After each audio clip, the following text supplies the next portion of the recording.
daripada kepala, badan sampai kaki, hukum orang yang lelaki berpakaian berbeza seperti yang telah kita dengarkan.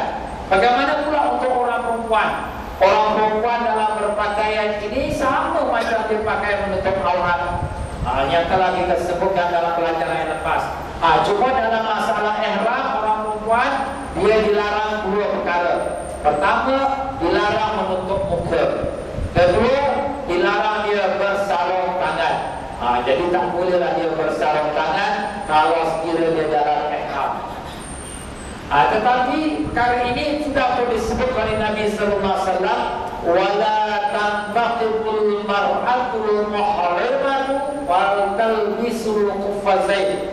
Dan janganlah bernikah menutup muka wanita yang sedang ihram, dan janganlah memakai dua sarung tangan. Tak boleh. Habis Ustaz, ada orang perempuan tu dia nak memang pakai tutup muka.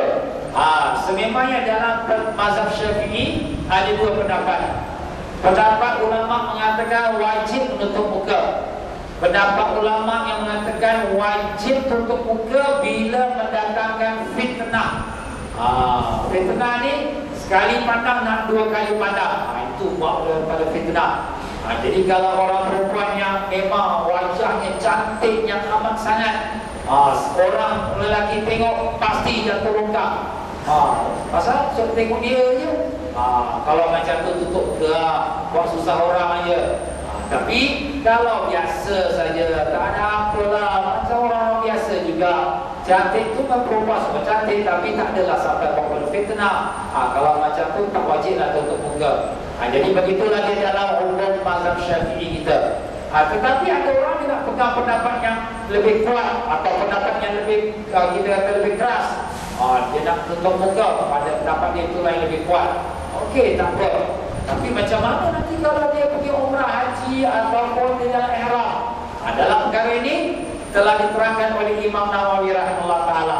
Orang perempuan seperti ini dia pakai topi sport.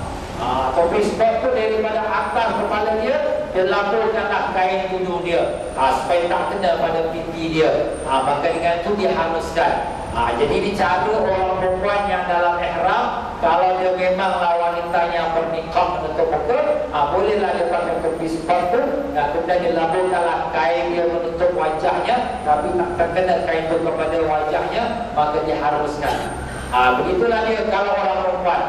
Jadi dengan itu selesai kita bab perkara pertama, larangan dalam perihal pakaian. Larangan yang kedua ialah perihal berwangi-wangian.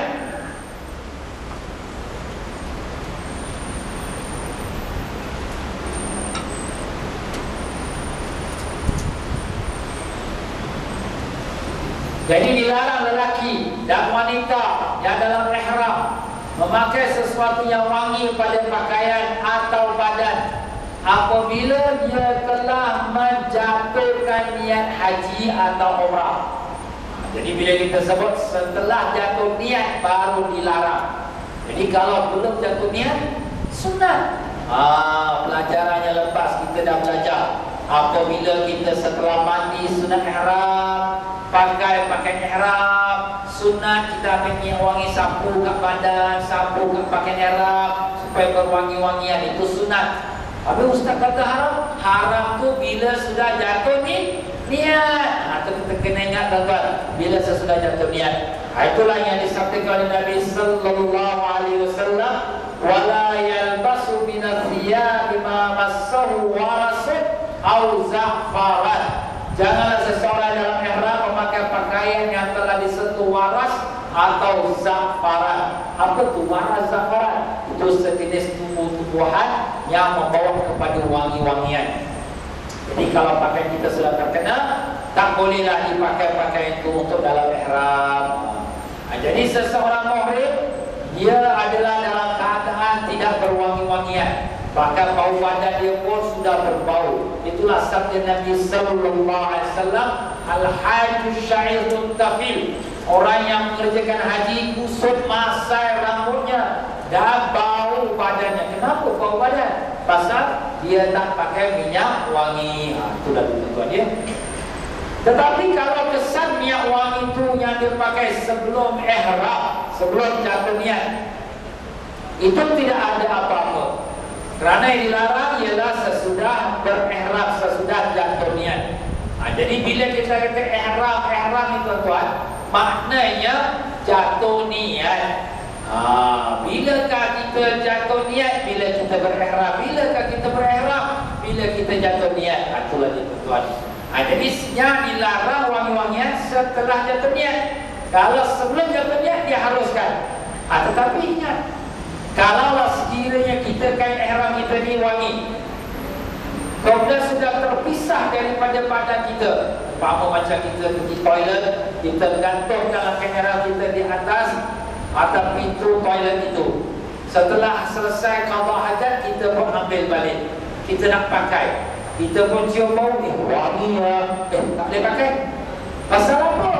Pasal ini sudah kira hukum baru pula. Pasal dia dah terpisah. Bila dah terpisah, dah kira hukum lain. Jadi bila nak pakai balik, kita kena cek. Kalau wangi, tak boleh pakai balik. Macam ni susah kita. Apa yang susah? Janganlah awak tanggalkan dia. Tapi tak tanggal macam mana ustaz kita nak qada hajat ni? Kita lilitkan saja kat badan kita. Lilit-lilitkan kat badan, simpul-simpulkan dia, ikatlah kat badan. Jadi dia bila masih melekat kat badan, dia masih dikira hukum lama, taklah kira hukum baru. Macam itulah caranya. Kalau kita pakai ihram yang sudah ada wangian, kemudian wangian masih kekal. Kalau pakai minyak atasnya 1 rial, 1 minit pun dah habis bau, itu tak kisahlah. Tapi kalau pakai minyak atas yang mahal-mahal tu, mungkin 1-2 jam tak hilang lagi bau dia. Itulah dia tuan-tuan. Baiklah, apakah yang dilarang daripada wangi-wangian tu?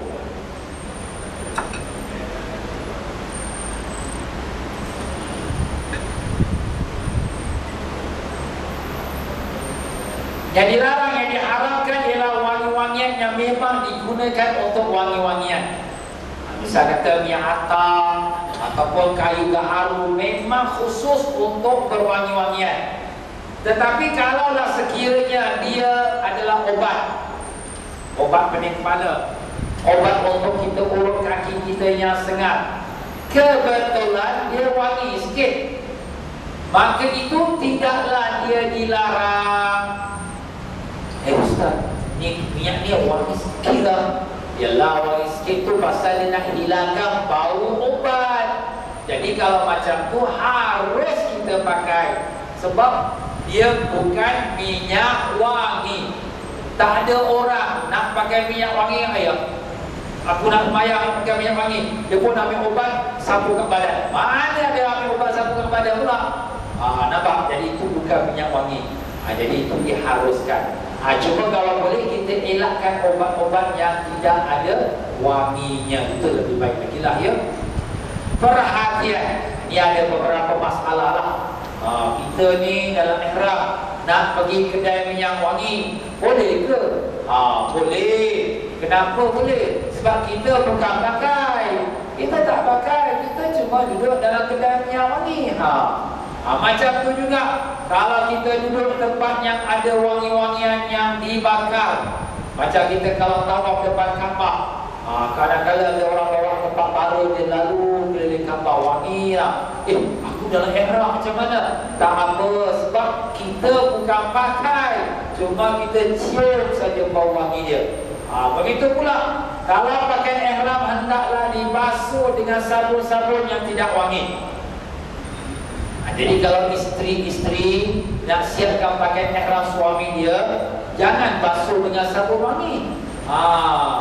Nanti kalau suami dia nak pakai, misal kata kita dalam ihram, pakai ihram dah kotor dah, kita nak salin lah pakai yang baru, yang kita ambil dalam beg. Sekali kita ambil ihram yang baru, alamak bau wangi, dah tak boleh pakai.